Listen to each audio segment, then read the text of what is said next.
So the Johnny Manziel era in Cleveland, reports are that it is coming to an end. Nate Burleson joins us now to break this down. Well, first of all, do you think his time in Cleveland should be over and done with?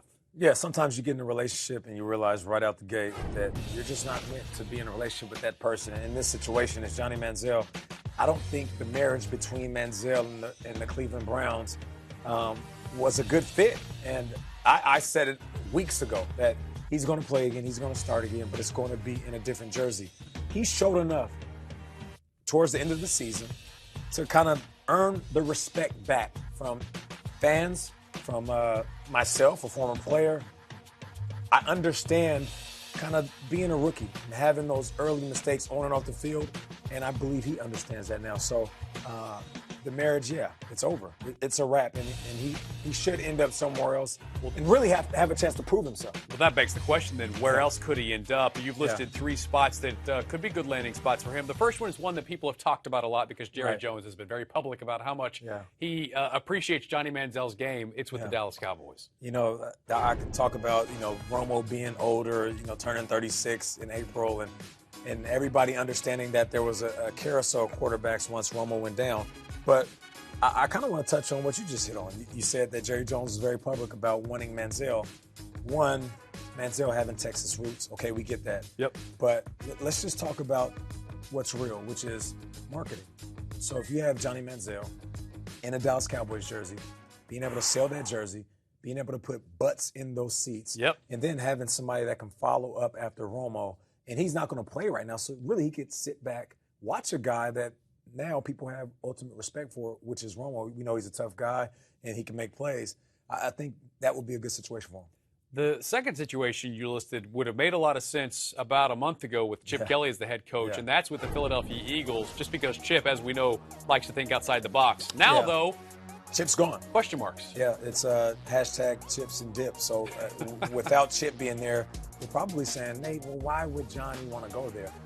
I would like to see Johnny in a Philly jersey. One, because there's a ton of talent. So you don't want to put Johnny on the team where he has to shoulder a lot of the responsibility for productivity on the offensive side of the ball.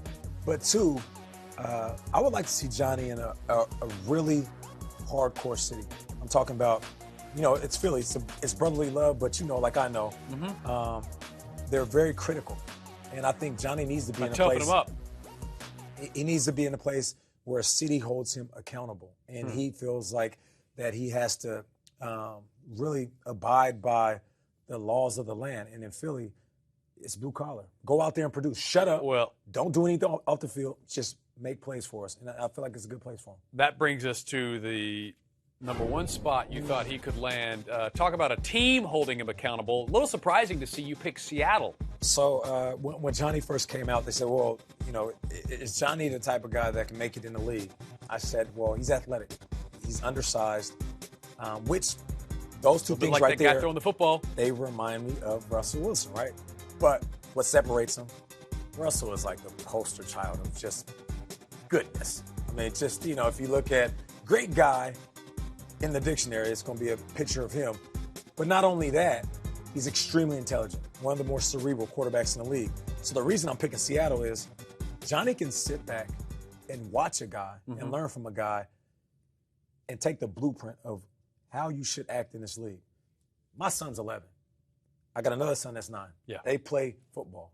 When I say, if you want to look at an NFL player and emulate what he does on and off the field, it's Russell Wilson. Now, I said they're 11 and 9.